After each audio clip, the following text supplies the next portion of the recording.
Para ello necesito, jóvenes, de ustedes que repasen sus conocimientos previos de, básicamente, o sea, matemáticas es lo fundamental, ¿no? Eso ya está descontado. Cálculo 1, 2, álgebra lineal, fundamentalmente. Estructuras isostáticas, resistencia de materiales 1 y 2, estructuras hiperestáticas. Es tremendamente importante. Necesitamos que ustedes tengan a mano todo eso. ¿De acuerdo? Si no, el asunto es medio triste. No medio, muy triste. Porque ese es el problema, jóvenes. Ese es el gran problema. Nuestra base está mal. Y deben haber muchas razones. Entre ellas, una de ellas. Una entre ellas. Voy a dar. Que todo lo quiero vencer con curso de invierno y verano. No, así no es, jóvenes. No es así.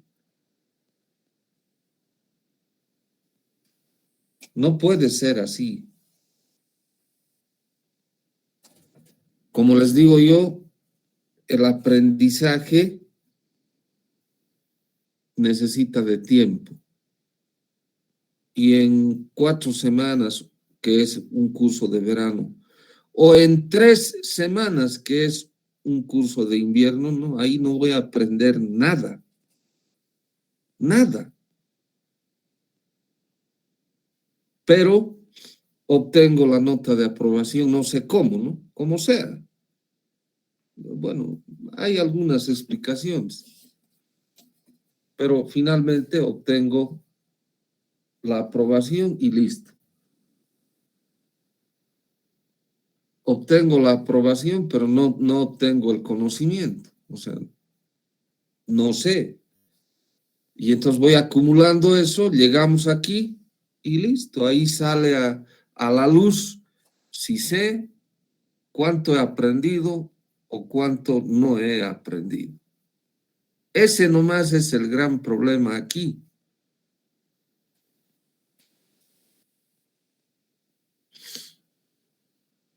En esta asignatura.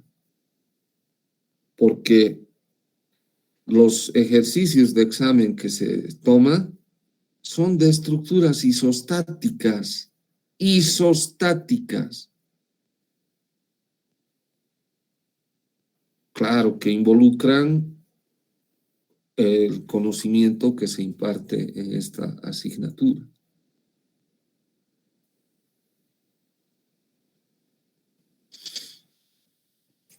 Entonces necesitamos, jóvenes, que ustedes repasen esos conocimientos, que estén con ellos a la mano, absolutamente a la mano. Bueno.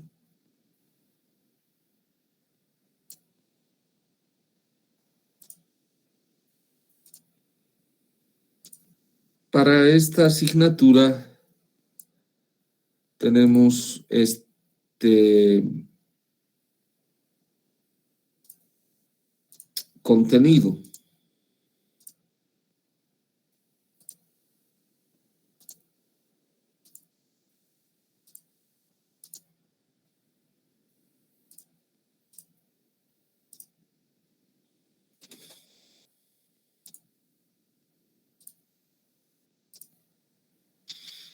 Una introducción,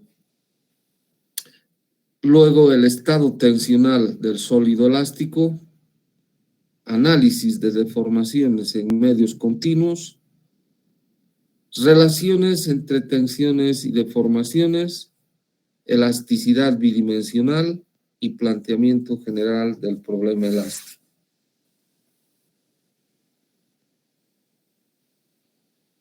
Más de uno que ignora totalmente el asunto, a pesar de que algunos han han estudiado y a pesar de que yo mismo he sido su profesor,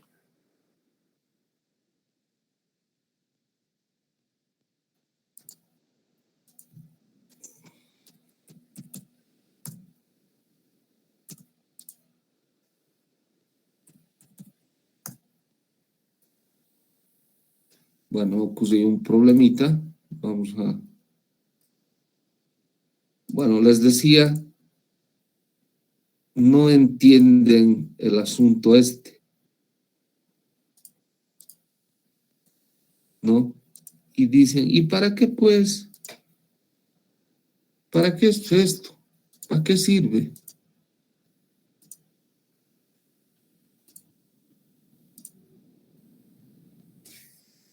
¿De qué se trata? Compañeros, amigos, el asunto es este. Nosotros en nuestra vida profesional tenemos que lidiar con estructuras en el ámbito estructural o en el ámbito de la geotecnia o de la hidráulica con esfuerzos, tensiones.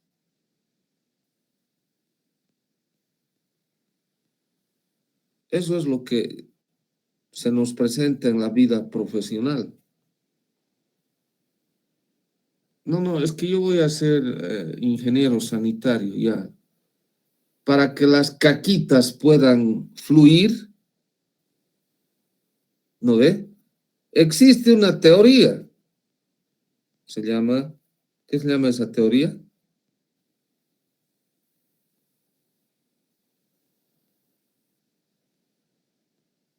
¿Han visto?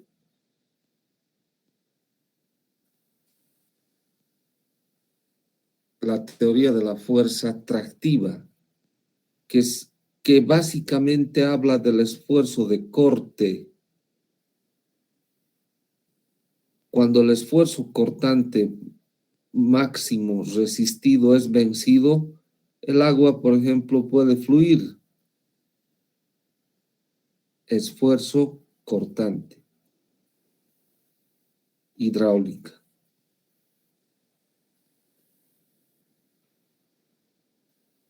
En suelos.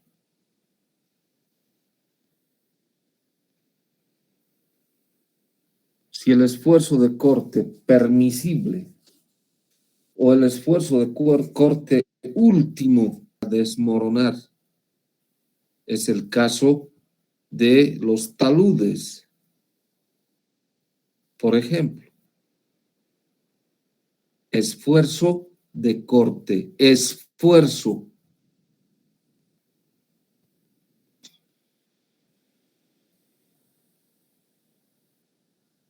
¿Y entonces para qué sirve? Pues pero sirve pues porque aquí vamos a estudiar los esfuerzos y vamos a estudiar las deformaciones.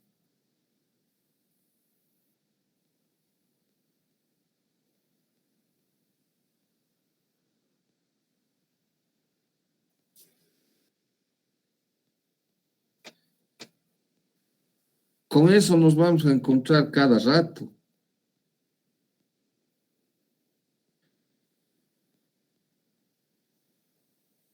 Ustedes han debido ver el año pasado el colapso de un edificio en Miami, en Estados Unidos. ¿Se acuerdan?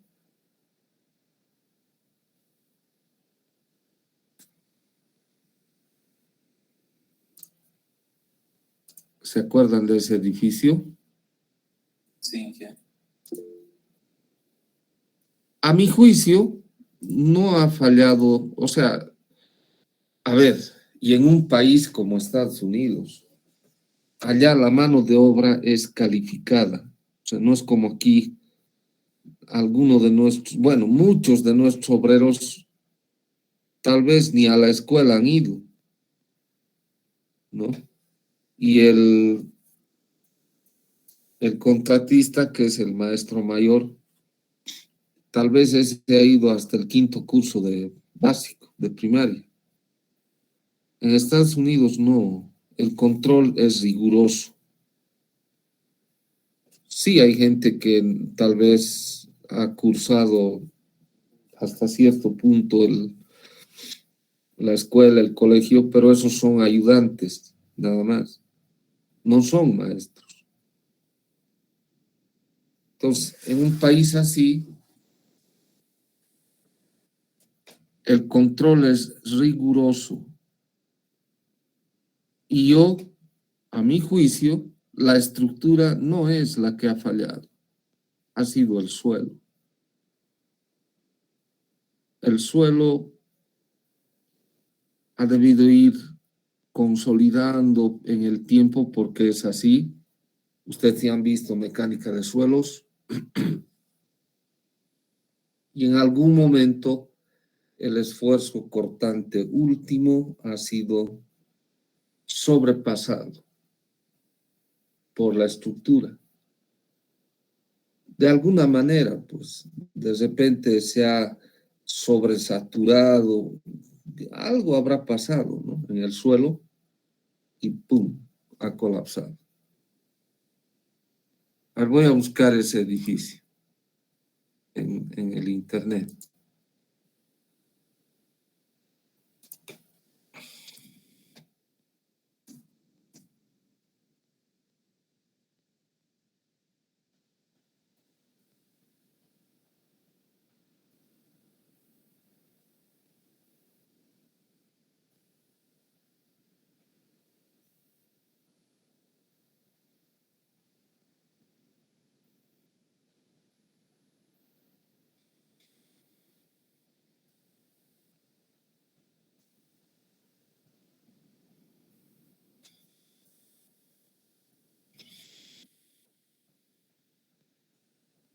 Hay un señor, un arquitecto, que hace una buena, de otra manera no se podría haber dado ese funcionamiento, por lo tanto. Hace una explicación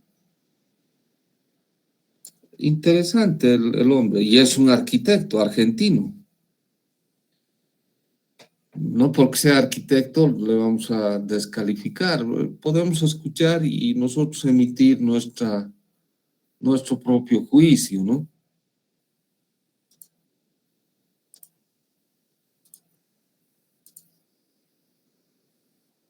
Debemos hacer siempre eso. Primero escuchar a alguien y luego emitir nuestro juicio.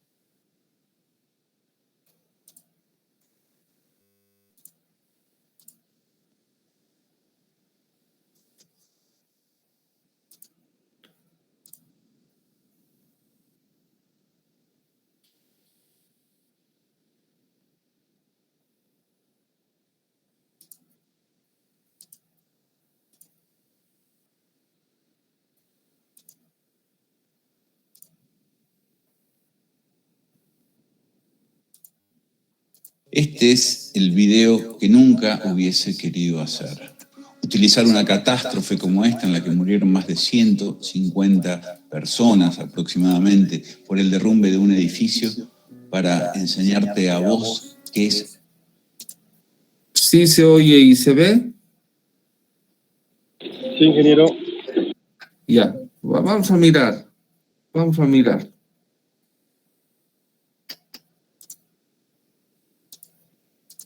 Lo que no tenés que hacer en tus proyectos para que esto suceda. En estos días se han tejido un montón de hipótesis al respecto, desde las más técnicas hasta las más sensacionalistas, en donde, por ejemplo, se dice que la cantidad de aires acondicionados que había en la cubierta provocó el colapso de una estructura que no estaba preparada para ese peso, o de las más sensacionalistas que querían matar a la hija de Trump, o que querían acabar con los archivos de John McAfee, que supuestamente estaban ocultos en este lugar, o que había sido un socavón. Bueno, nada de esto pasó. Nada de esto pasó, y hoy te voy a mostrar exactamente qué fue lo que pasó, y te lo voy a demostrar con hechos físicos. Vamos a hacer unos experimentos acá. Te voy a mostrar exactamente por qué razón se cayó este edificio en Miami.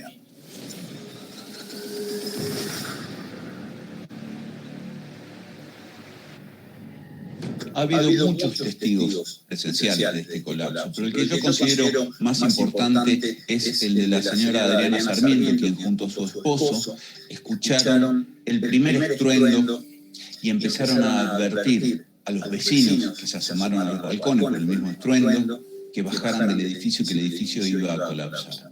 Hasta el momento, la cámara de seguridad del edificio vecino todavía no había registrado ningún rastro del derrumbe, que a partir de ese primer estruendo demoró tan solo 1 minuto en producirse. La señora Sarmiento relata que había descendido de su habitación del hotel que estaba contiguo al edificio de Surfside y que, estando en la calle, escuchó un gran estruendo. Prendió su teléfono celular y grabó esto. En este video podemos observar cómo todavía el edificio está en pie y ella filma a través del estacionamiento un chorro de agua que se ve cayendo, que no es de la piscina, y escombros que se ven. Inmediatamente empieza a pedirle a todos los vecinos que se asomaron a los balcones para ver qué había sido ese estruendo, que bajen, que el edificio se iba a derrumbar, cosa que ocurrió al cabo de 1 minuto. La secuencia de video captado por la cámara de seguridad nos muestra, en primer lugar, la caída de un tramo del edificio del lado de la pileta. Inmediatamente después de esto, cae la parte que da hacia el lado de la calle, es decir, enfrentando al hotel en donde se alojaba la señora Sarmiento. Queda solamente en pie. El resto del edificio a la izquierda y un tambaleante cuerpo que quedó aislado del resto del edificio, que se bambolea y finalmente colapsa. ¿Qué ocurrió? El primer estruendo no fue ni más ni menos que el colapso de toda esta losa consigo, todos los vehículos, como este que se puede apreciar acá, que quedó mitad en la losa que quedó en su lugar y mitad en la losa que colapsó. Acá se puede ver el desprendimiento de la losa que debiera continuar acá hacia este lado. Inclusive en las columnas se ve el lugar en donde estaba la losa originalmente.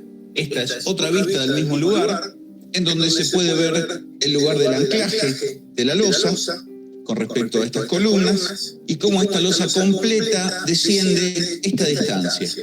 Estimo yo alrededor de 2 metros, es decir, toda esta parte de la planta baja colapsa y cae sobre el estacionamiento que está abajo aproximadamente de esta manera.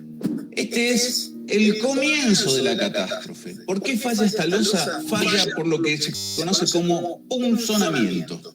El punzonamiento es cuando una losa apoya contra una columna y la columna pasa de lado a lado. ¿Por qué se produce este esfuerzo? Se produce por una carga puntual sobre una losa, es decir, la fuerza de la losa no alcanza a repartirse para trasladar esos esfuerzos a la columna y cede de esta manera, que es exactamente lo que vemos acá. Esta columna pertenece al nivel de abajo, pertenece al subsuelo. Acá lo podemos ver con absoluta claridad. Por ejemplo, acá, 1, 2, 3, 4, 5, 6... y probablemente otras 7 y 8 que no vemos porque quedaron sepultadas por el derrumbe del edificio. Para evitar el punzonamiento se utilizan 2 métodos. El método más tradicional es este, el de utilizar vigas que sean las encargadas de repartir los esfuerzos de la losa hacia la columna. Suponiendo que eso no se haga, tenemos esta otra opción, que es la losa plana con ábacos y capiteles, en donde el ábaco se calcula como parte de la losa, es decir, la losa en este punto se calcula mucho más gruesa de lo que es en el tramo, por ejemplo, y el capitel se calcula como parte de la columna.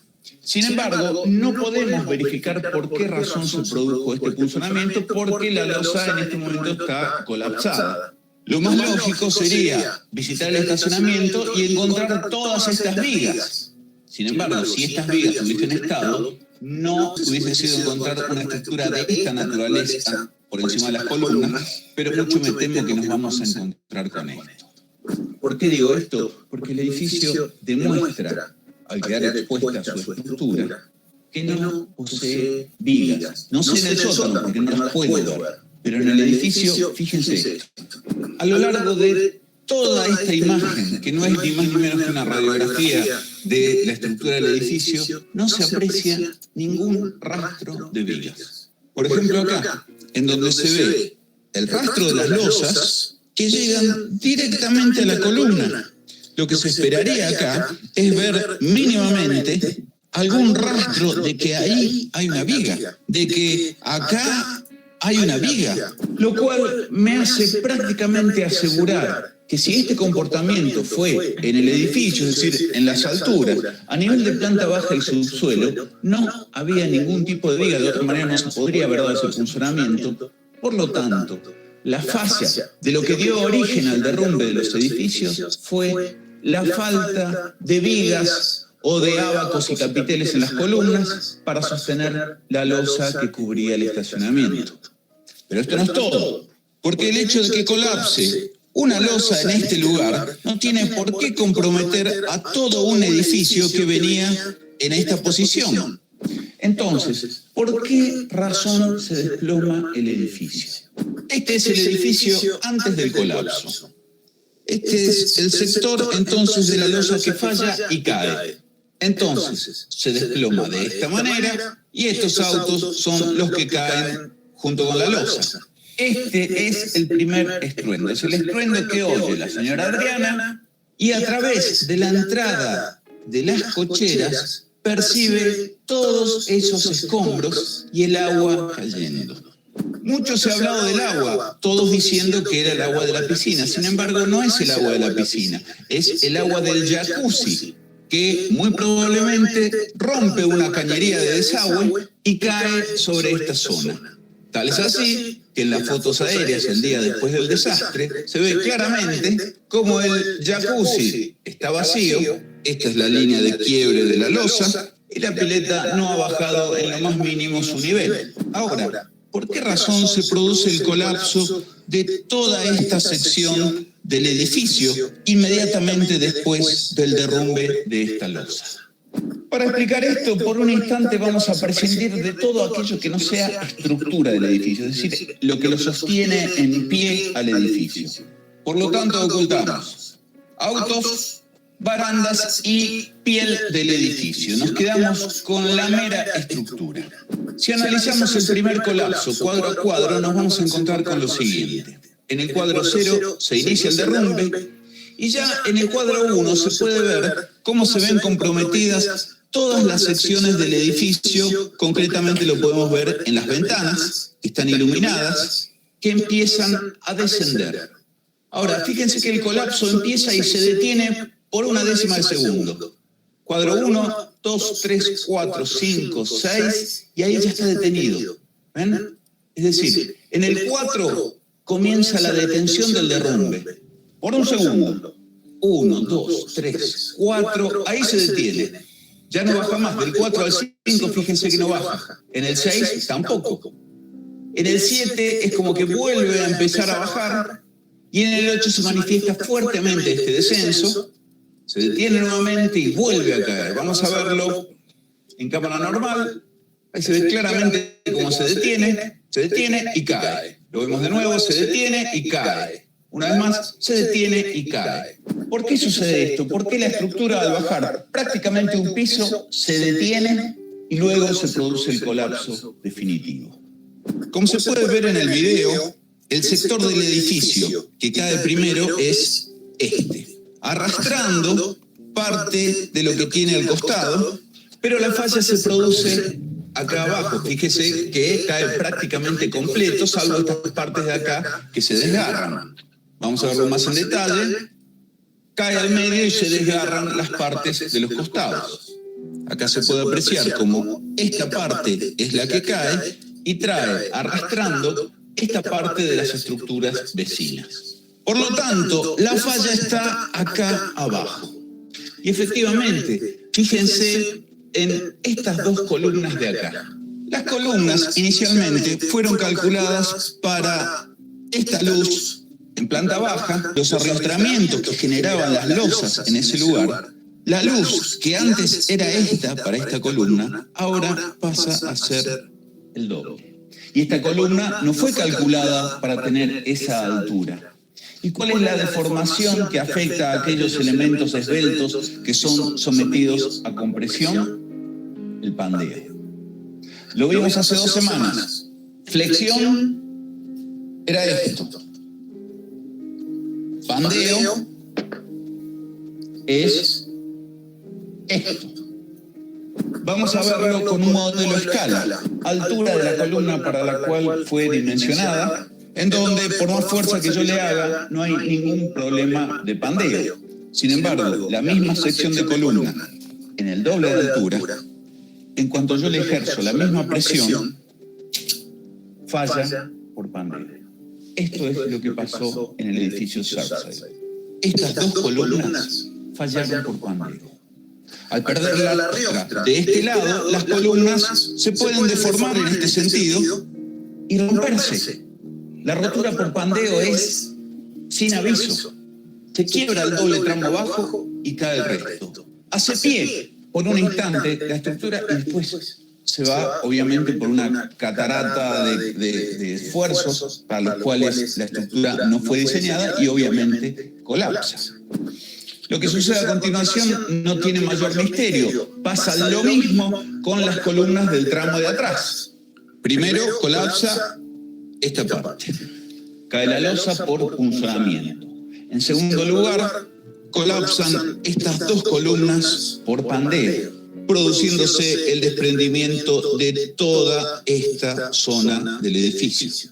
Ya sin esa zona, la parte que está por detrás, es decir, esta parte de acá atrás, esa parte del edificio es sometido a esfuerzos probablemente de flexocompresión para la cual las columnas no estaban preparadas y también fallan, llevándose toda esa parte del edificio consigo. Pero queda toda esta parte del edificio todavía. ¿Y esa por qué cae? Porque se mantiene en pie por un segundo y luego colapsa. Aparentemente colapsa del lado de la pileta primero. Ahí se ve.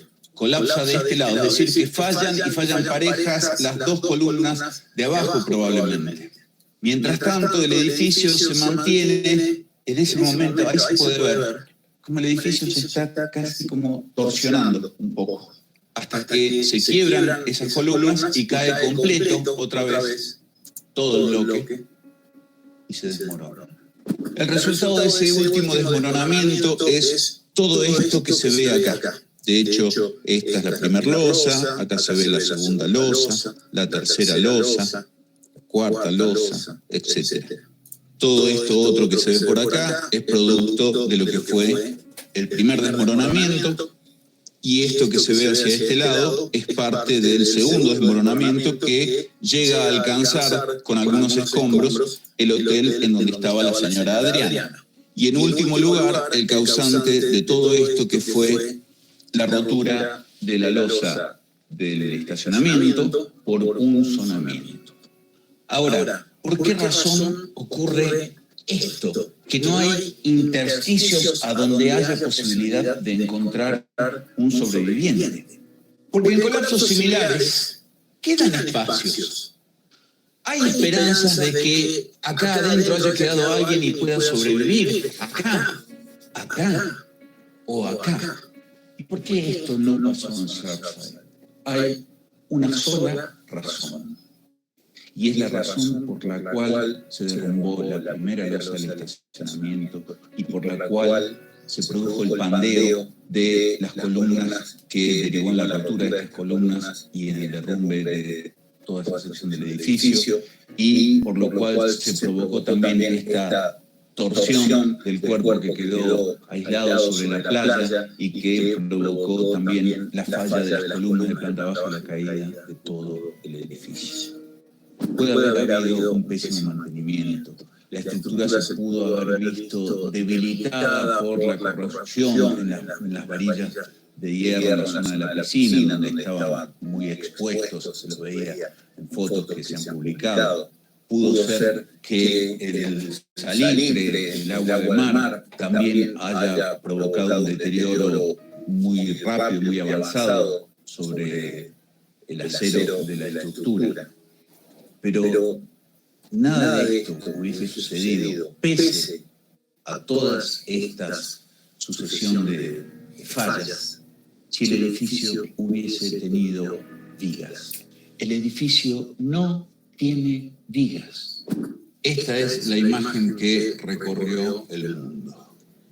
Este es el mudo testigo de las causas que originaron la caída de este edificio. Fíjense, esta losa que viene por acá no tiene un solo apoyo en toda esta distancia. Cuando digo apoyo, me estoy refiriendo a una viga.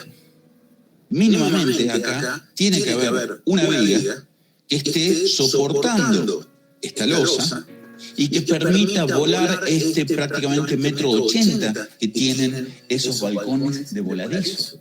1,80 m. Esta, por ejemplo, es la vista del último nivel, del penthouse. Fíjense la distancia que hay desde este punto a este punto. Contemos las baldosas acá. Esa viene por ahí y tenemos 1, 2, 3, 4, 5, 6, 7, 8, 9, 10, 11 baldosas. ¿De cuánto serán? ¿De 20 por 20? 2,20 metros de voladizo. ¿Vos ves alguna viga acá sosteniendo la losa? ¿Vos ves algún refuerzo que esté indicando que esa losa no va a fallar por funcionamiento? Este es el interior de uno de los departamentos. Se puede apreciar la mocheta de la columna, pero a esta columna no está llegando ninguna viga. Fíjense que la carpintería va de piso a techo. Es decir, que el nivel de esta losa es el mismo nivel que el de esta losa. Ustedes me dirán, no, es inaudito. ¿Cómo puede ser que una losa de hormigón armado no esté apoyando sobre una viga cuando va a enfrentar un voladizo de cerca de 2 metros? Este departamento es este departamento de acá. Yo te invito a que busques algún rastro de viga entre todos esos hierros retorcidos, en donde se ven los ganchos, producto probablemente de un solape de la armadura, pero no hay rastro de viga. No hay viga. No hay viga ahí, no hay viga en ninguna parte del edificio. Todo el edificio son losas apoyadas sobre columnas. El error de todo estudiante de primer año, porque ya en segundo año nadie puede cometer ese error. Y ustedes me dirán, bueno, pero se mantuvo 40 años en pie. De la misma manera que este edificio se mantuvo 40 años en pie, este edificio de acá, que es el gemelo, también se mantuvo 40 años en pie. Esa es la Torre Norte. Tal vez esta haya tenido un mantenimiento mejor que esta y el funcionamiento no se llegó a dar en las losas. Yo no viviría en esa torre. De hecho, yo hice este video y me preocupé fundamentalmente por este tema cuando vi las fotos de lo que era el edificio originalmente. Cuando uno ve esta foto, le llama inmediatamente la atención la delgadez de los espesores de losa, por un lado, que en esta parte de abajo aparentemente esta losa estaría apoyada en una viga que pasa por acá. Que dicho sea de paso, parece ser la única viga que hay en todo el edificio, porque si se fijan, van a ver que todas las otras losas están sobre el nivel de dintel de las carpinterías. Acá, esta es la única parte en la que eso no sucede. Recién le calculamos el tramo del voladizo alrededor de 2,20 metros. Y fíjense, una baranda que tiene aproximadamente entre 90 centímetros y 1 metro en relación al espesor que tiene la losa. Estamos hablando de aproximadamente 15 centímetros de espesor terminado, que no es altura de cálculo.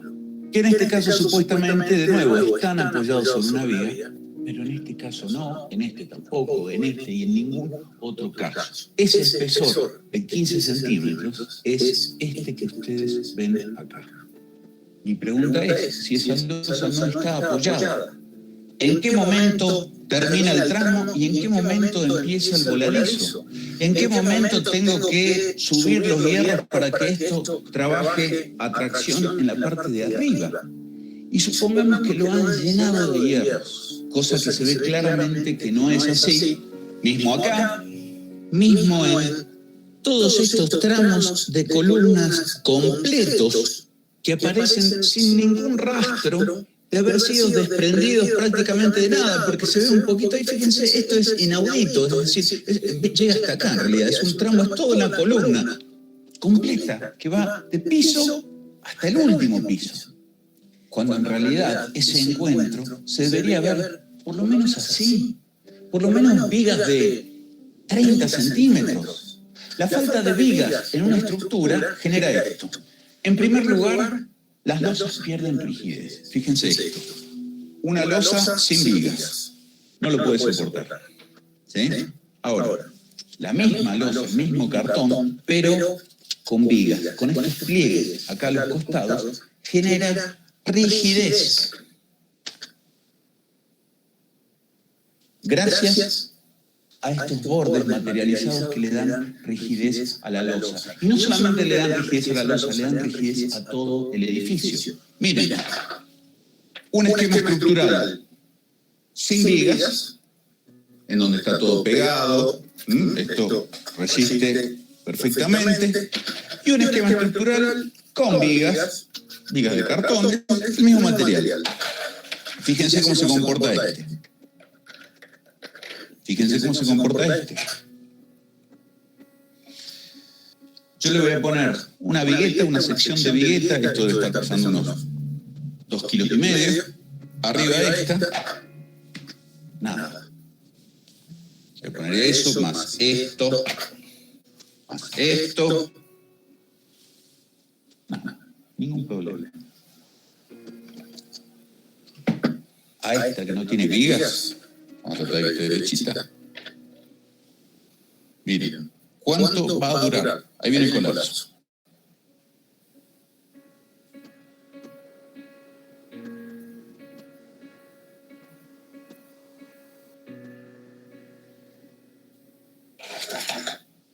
Tristísimo. ¿Por qué no le pusieron vigas? Yo solamente veo dos motivos.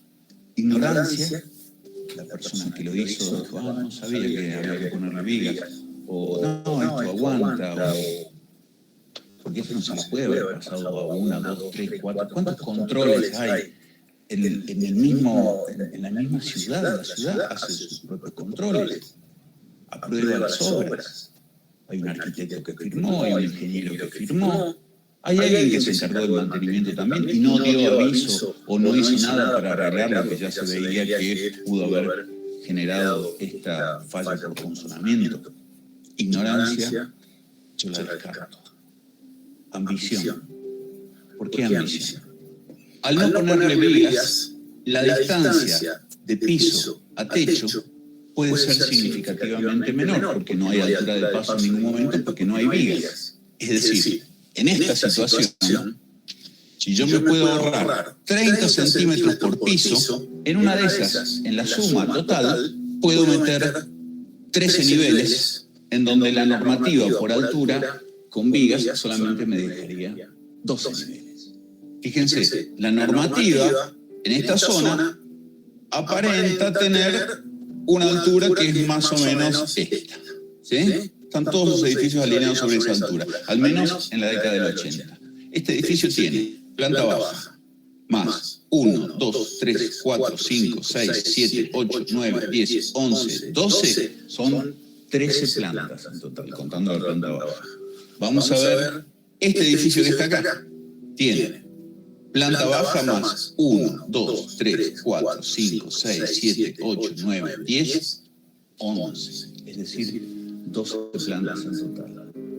El desarrollista, el inversor, el arquitecto que cobraba por metro cuadrado o quien fuera, se benefició ampliamente obteniendo una planta más, producto de quitar las vigas. No digo que haya sido eso, pero he visto casos como ese muchas veces, que en lugar de poner las vigas así, las ponen así y las llenan de hierros para, por ejemplo, ahorrarse un nivel en todo el alto del edificio, sin poder poner un nivel de más. ¿Habrá sido esto?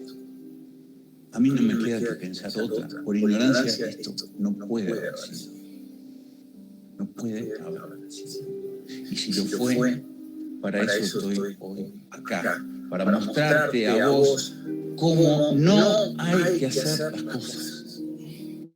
Para decirte que nunca firmes nada con lo cual no estás de acuerdo. Porque en una de esas, el desarrollista, el inversor, te fuerza, el arquitecto necesita una planta más y te hacen firmar eso. Y el responsable de eso sos vos. Que nunca te pase. Que nunca nos pase. Tengamos que cargar con la vida de 150 personas en nuestra conciencia.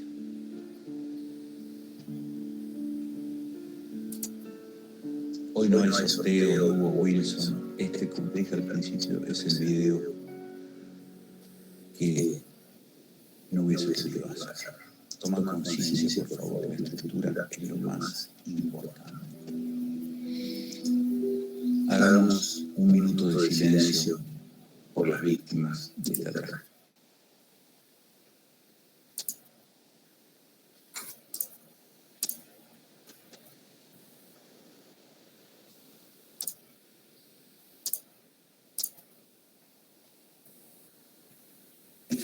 Bueno, ahí estuvo. Algunas cositas son rescatables. Evidentemente ha habido un problema de punzonamiento, pero después de 40 años, no. Evidentemente no han puesto ábacos ni capiteles, sí, y ese es un problema, porque sí o sí este tipo de estructuras que sí se puede hacer, no hay problema.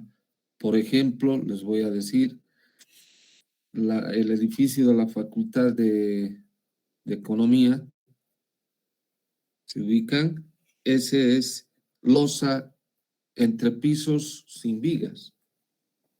O sea, es la misma estructura.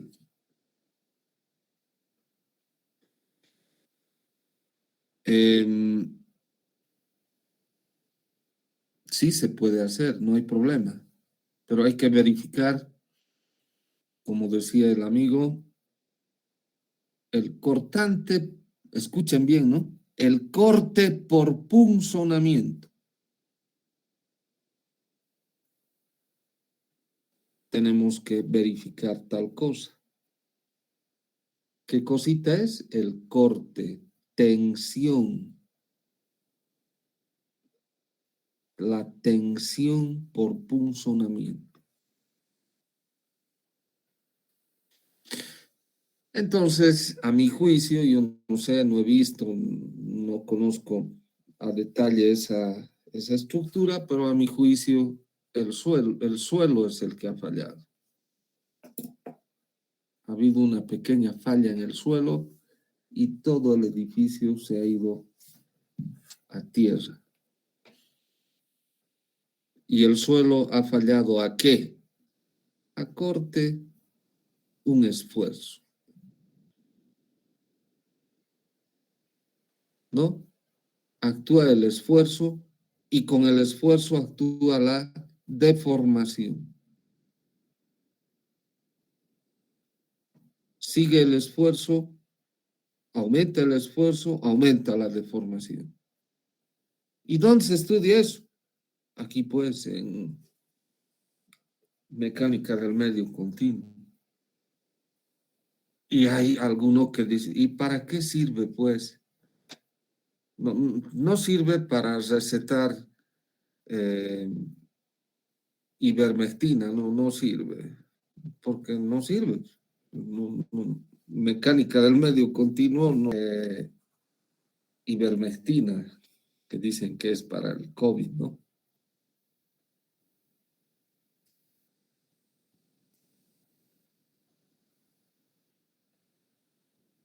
Pero sirve para aprender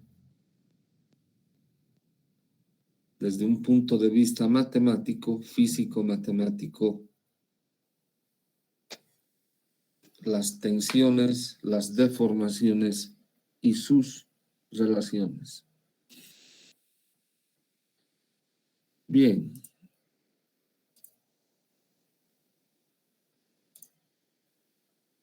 Entonces, les digo, preguntan gente que ha cursado este asunto y conmigo más de paso. Y en maestría, no, ya eso ya es duro. Bueno, en cuanto a la bibliografía, jóvenes, todos los libros de resistencia de materiales que puedas conseguirte. Ahí tenemos Resistencia de Materiales de Timoshenko, volúmenes 1 y 2, Resistencia de Materiales de Feodosiev, Resistencia de Materiales de Miro Lyubov. Miro Lyubov son los ejercicios, o sea, digamos, es la parte práctica del Feodosiev. El Singer que ven ustedes en Resistencia de Materiales, el Bill Johnston también, Resistencia de Materiales. Hay uno que es hermoso, este libro, pero es de muy alto nivel, altísimo nivel. Tratado de Resistencia de Materiales de Corbón, volúmenes 1 y 2. Mecánica de Sólidos de Egor Popov. Mecánica de Medios Continuos de George Mace. Mecánica de Medios Continuos para Ingeniería de Olivela Sarasíbar. Teoría Matemática de Elasticidad de Sokolnikov. Teoría de Elasticidad de Timoshenko-Gudier. Podríamos también poner el método de elementos finitos de O.C. Sienkiewicz. En fin, libros, mecánica del medio continuo de Fun, es un autor. Existen varios libros, ¿no? Y esto es lo que vamos a considerar en este curso. No a partir de hoy, a partir de mañana. Por favor, si tienen alguna pregunta.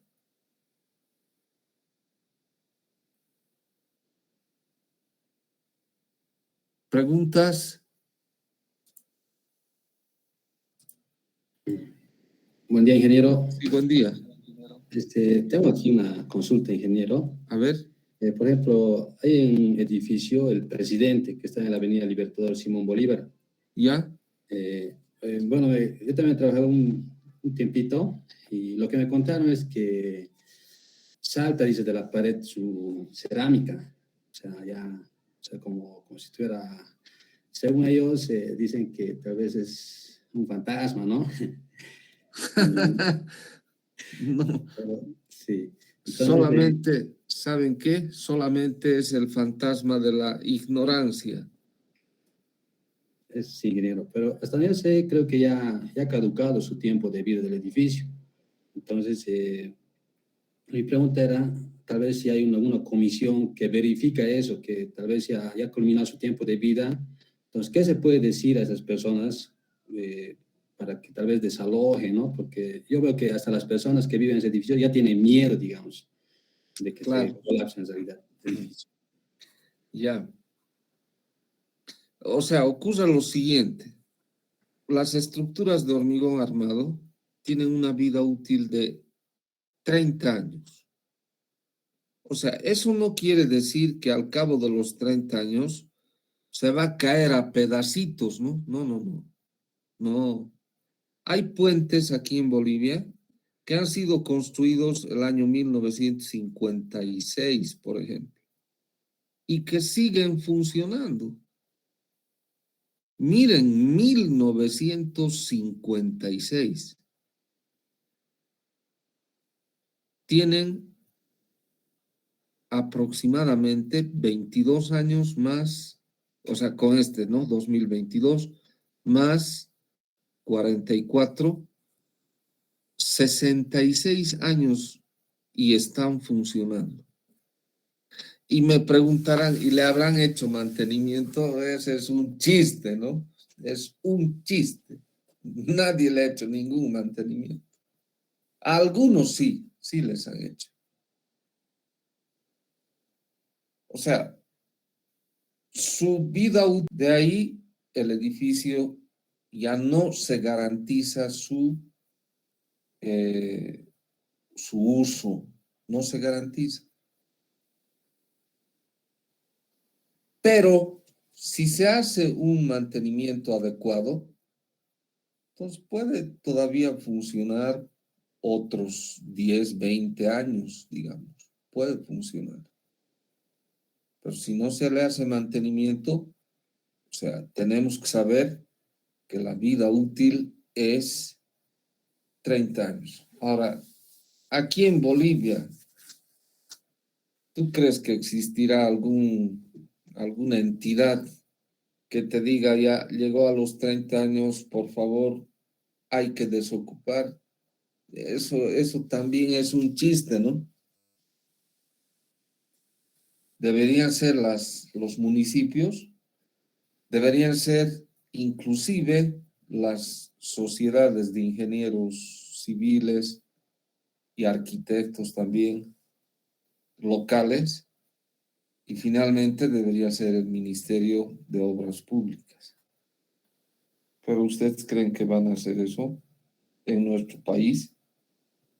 Medio grave, ¿no? Medio grave.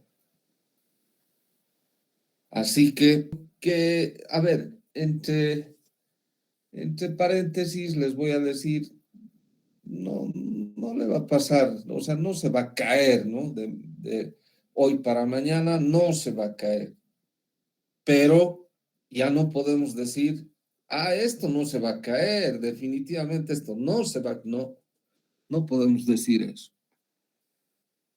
Lo que sí podemos decir es, va a colapsar. ¿Cuándo?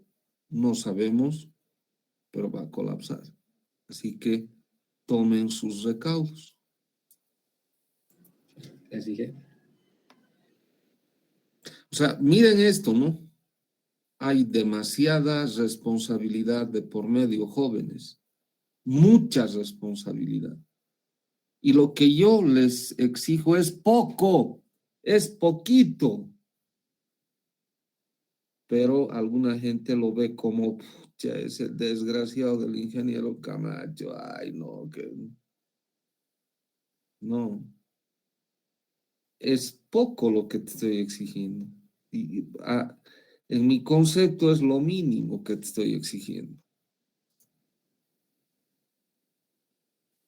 Aprovéchalo. Aprovecha, estudia, dedícale, ponle tu máximo esfuerzo. Después de eso tienes sus resultados que ni idea tienes, compañero, ni idea tienes. Estoy hablando en el ámbito profesional, porque si le pones empeño, por decirte a esto nada más, o sea, no quiero decir a estito nomás dedícate, olvídate del resto, no. A esta parte de la ingeniería le pones un poco de empeño, a futuro no vas a tener ningún problema, ninguno, ningún problema.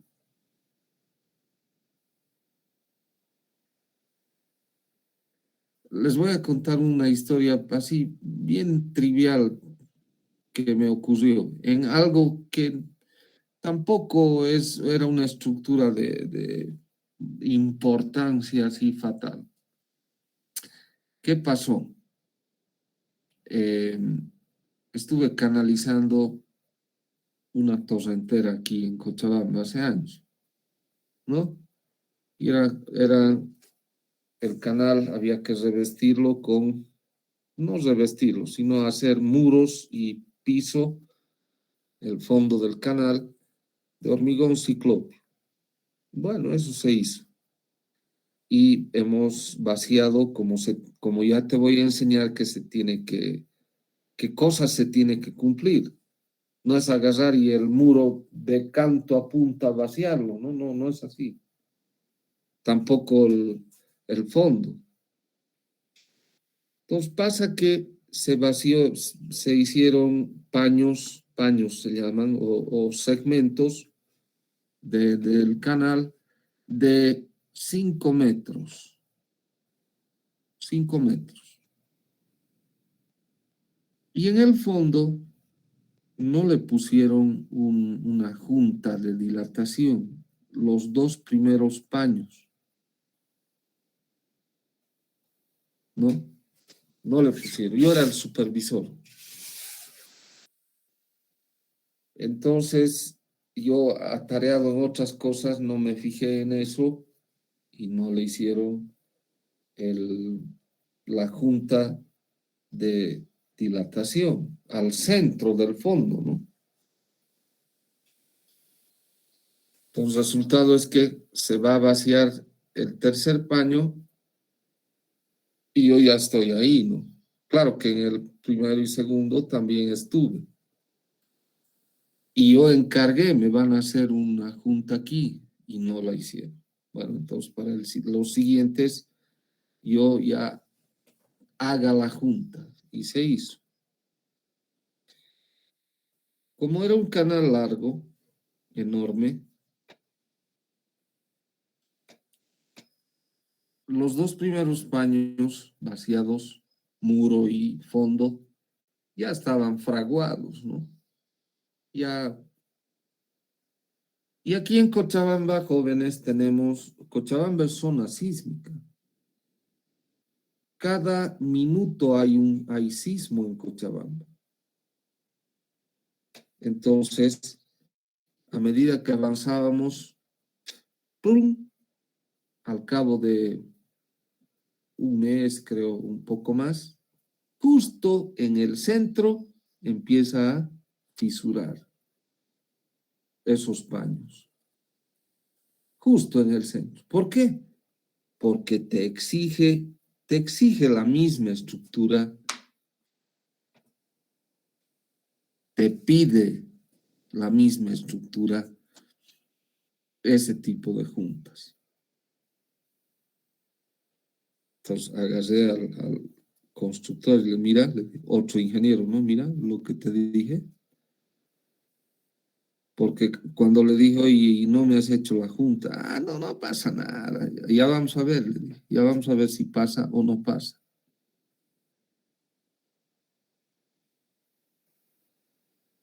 Al mes o 2 meses, creo, chin, en el primer paño por el centro, fisura. ¿Ve? Le dije, ¿cómo es? Y la excusa es, ¿no? Cuando le dije, oye, no has hecho la junta, no pasa nada, yo 20 años que hago esto. ¿Cómo es? Le dije. ¿Y ahora qué vamos a hacer? Agarra un disco y corta. Y ha hecho eso.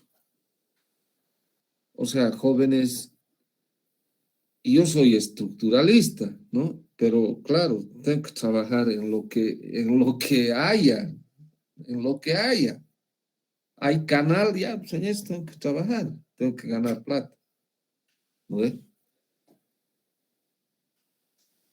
Pero, y te estoy hablando de hace muchos años atrás, de 16 años atrás, poco menos. Entonces, en donde vayas, haces camino, como has estudiado, no eres vial, pero has estudiado tú en la facultad, has estudiado conscientemente. Entonces, tu mente está preparada para hacer análisis. Y vas a decir, no, nunca he hecho esto, pero no, aquí tiene que haber pues un drenaje, sí o sí tiene que haber, si no, esto se va a ir al tacho. No eres caminero, no eres hidráulico. Pero como has estudiado, de repente no eres estructural tampoco, eres sanitario. Pero como has estudiado, un señor te ha exigido aquí que estudies esta cosa, tu mente ha desarrollado y puedes hacer análisis. Al hacer análisis, propones pues soluciones a problemas. Luego vendrá el especialista, si es un hidráulico, digamos, si tú eres sanitario y estás diciendo aquí tiene que haber un drenaje, ¿no ve? Entonces vendrá el hidráulico y dirá sí. Si es lógico el asunto, nadie te va a negar, nadie te va a decir estás loco. Solo un ignorante te va a decir, un tipo que ignora, te va a decir, no, ¿cómo pues? Estás loco.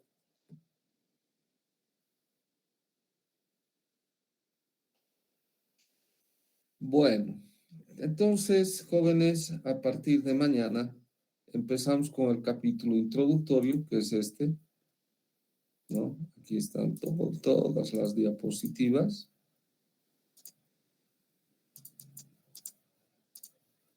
Etcétera. Y mañana nos vemos. ¿De acuerdo? Hasta mañana, jóvenes. Hasta mañana, Inge. Hasta mañana, ingeniero. Que tenga un buen día. Gracias, igualmente. Hasta luego, que les vaya bien. Hasta luego. Mañana, Inge. Hasta luego, Inge, gracias. Hasta mañana. Hasta mañana, Inge. Hasta mañana.